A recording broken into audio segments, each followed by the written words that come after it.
Good morning student. सामाजिक विज्ञान की कक्षा में आप सभी का स्वागत है।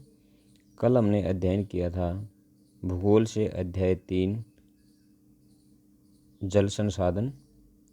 यहाँ से हमने जो बहुउद्देशीय परियोजनाएं हैं वहाँ तक इसका अध्ययन किया था। आज हम अध्ययन करेंगे वर्षा जल संग्रहण का।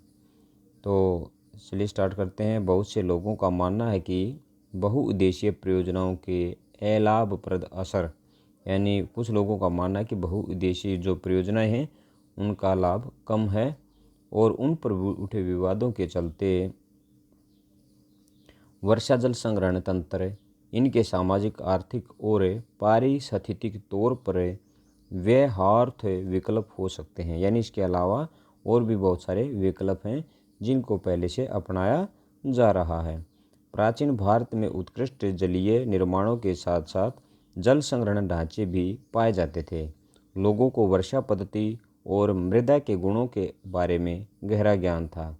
उन्होंने स्थानीय पारिस्थितिकीय परिस्थितियों और उनकी जल आवश्यकता अनुसार वर्षा जल, भौम जल, नदी जल और बाढ़ जल संग्रहण के अनेक तरीके विकसित कर लिए थे। वर्षा जल जो वर्षा का जल है, भौम जल यानी भूमिगत जल है, नदियों का जल है और बाढ़ से जो बहुत सारा जो जल है वो क्या हो जाता था, वेस्ट हो जाता था, खराब हो जाता था, बर्बाद हो जाता था। तो उसका क्या किया, संग्रहण किया, उसका संरक्षण किया। पहाड़ी और पर्वतीय क्षेत्रों में लोगों ने गुल अथवा कुल जैसी वाहिकाएं, यानी जो पहाड़ी क्षेत्रों में है, जल संरक्षण के लिए कौन सी विधि अपनाई गई है, गुल अथवा कुल। या कई बार क्वेश्चन पूछा जाता है कि कुल या गुल क्या है, तो आप ये कह सकते हो जल संग्रहण के लिए पर्वतीय क्षेत्रों में अपनाए जाने वाली विधि को गुल या कुल कहते हैं। जैसी वाहिकाएं नदी धारा का रास्ता बदलकर खेतों में सिंचाई के लिए बनाई हैं। पश्चिमी भारत में विशेषकर राजस्थान में पीने का जल एकत्रित करने के लिए छत वर्षा जल संग्रहण का आम तरीका है। तो राजस्थान के अंदर कौन सा विधि अपनाई गई है, छत वर्षा जल संग्रहण, जिसको टांका पद्धति भी कहा जाता है। पश्चिम बंगाल में बाढ़ के मैदानों में लोग अपने खेतों की सिंचाई के लिए जल वाहिकाएं बनाते हैं। शुष्क और अर्ध शुष्क क्षेत्रों में खेतों में वर्षा जल एकत्रित करने के लिए गड्ढे बनाए जाते हैं ताकि मृदा को सिंचित किया जा सके और संरक्षित जल को खेती के लिए उपयोग में लाया जा सके। राजस्थान के जिले जैसलमेर में खादीन और अन्य क्षेत्रों में जोहड़ इसके उदाहरण हैं। ये क्या हैं, गड्ढे हैं, जिनके गड्ढों के नाम है। जैसलमेर में उन गड्ढों को क्या कहा जाता है, खादीन कहा जाता है, और कुछ क्षेत्रों में इनको जोहड़ भी कहा जाता है। यानी वर्षा के जो जल है उनको इन जोहड़ों में या खादीनों में इकट्ठा कर लिया जाता है। इसके अंदर यहाँ पर इसने ऊपर एक एग्जाम्पल दिया, जो छत वर्षा जल संग्रहण है। छत के ऊपर जल है, वर्षा जल, वो नालिका के माध्यम से भूमिगत स्रोत के अंदर एक उसको इकट्ठा किया जाता है और नलकूप के माध्यम से फिर इसको बाहर निकाला जाता है। इसके बाद चलते हैं आगे, हम आगे चलिए। राजस्थान के अर्ध शुष्क और शुष्क क्षेत्रों विशेषकर बीकानेर, फलोदी और बाड़मेर में लगभग हर घर में पीने का पानी संग्रहित करने के लिए भूमिगत टैंक अथवा टांका हुआ करते थे। इसका आकार एक बड़े कमरे जितना हो सकता है। फलोदी में एक घर में 6.1 मीटर गहरा, 4.27 मीटर लंबा और 2.44 मीटर चौड़ा टांका था। कई बार ये क्वेश्चन पूछा जाता है कि जो फलोदी का क्या आकार है, फलोदी क्या है। तो फलोदी वो गड्ढा है जिसका आकार क्या होता है, 6.1 मीटर गहरा, 4.27 मीटर लंबा और 2.44 मीटर चौड़ा टांका था। इसको फलोदी भी बोलते हैं। तो इसके बाद चलिए, यहाँ सुविकसित छत वर्षा जल संग्रहण क्षेत्र का अभिन्न हिस्सा होता है, जिसे मुख्य घर या आंगन में बनाया जाता था। वे घरों की ढलवा छतों से पाइप द्वारा जुड़े थे।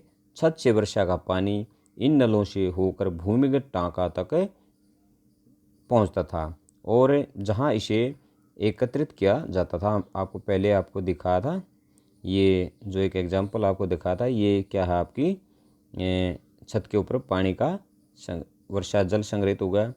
ये साइड में एक पाइप है और पाइप के माध्यम से देखिए ये भूमिगत जल में इसको क्या चलेगा, भूमि के अंदर चलेगा और इसके बाद नलकूप के माध्यम से इसको हैंडपम्प के माध्यम से बाहर निकाला जाता है। चलिए फिर आगे इसका अध्ययन करते हैं। टाँका में वर्षा जल अगली वर्षा ऋतु तक संग्रहित किया जा सकता है।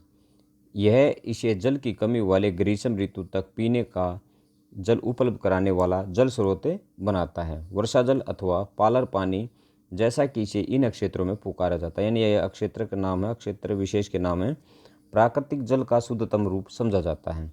कुछ घरों में तो टाँकों के साथ भूमिगत कमरे भी बनाए जाते हैं, क्योंकि जल का यह स्रोत इन कमरों को भी ठंडा रखता था, जिससे ग्रीष्म ऋतु में गर्मी से राहत मिलती है। यह इसके बाद चलिए देखिए, यह दुख की बात है कि पश्चिमी राजस्थान में छत वर्षा जल संग्रहण की रीति इंदिरा गांधी नहर से उपलब्ध 12 मासी पेयजल के कारण कम होती जा रही है। जो ये नदी है, नहर है जो इंदिरा गांधी नहर है, ये सतलुज जो नदी है, सतलुज नदी से निकाल ली गई है, जो हरियाणा से होकर राजस्थान के जो पश्चिमी भाग उनको ये सिंचाई उपलब्ध करती है और पीने का जल भी उपलब्ध करवाती है। हालांकि कुछ घरों में टाँकों की सुविधा अभी भी है, क्योंकि उन्हें नल के पानी का स्वाद पसंद नहीं है। सौभाग्य से आज भी भारत के कई ग्रामीण और शहरी क्षेत्रों में जल संग्रहण और संरक्षण का यह तरीका प्रयोग में लाया जा रहा है। कर्नाटक में मैसूर में स्थित एक सुदूर गांव गंडाथूर में ग्रामीणों ने अपने घरों में जल आवश्यकता पूर्ति वर्षा जल संग्रहण की व्यवस्था की हुई है। गांव के लगभग 200 घरों में यह व्यवस्था है और इस गांव ने वर्षा जल संपन्न गांव की ख्याति अर्जित की है। यहाँ प्रयोग किए जा रहे जल संग्रहण ढांचों के बारे में अधिक जानकारी के लिए चित्र 3.4 को देखें, जो आपको पहले दिखाया गया है। इस गांव में हर वर्ष लगभग 1000 मिलीमीटर वर्षा होती है और 10 भराई के साथ यहाँ संग्रहण दक्षता 80% है। यहाँ हर घर लगभग प्रत्येक वर्ष 50,000 मीटर जल का संग्रहण और उपयोग कर सकता है। 20 घरों द्वारा हर वर्ष लगभग 10 लाख लीटर जल एकत्रित किया जाता है। तो ये आपका जो लेसन था वो कंप्लीट हो चुका है। तो आज इसका होमवर्क आपको बताएंगे और उसके बाद नेक्स्ट लेसन को नेक्स्ट वीडियो में स्टार्ट करेंगे। धन्यवाद।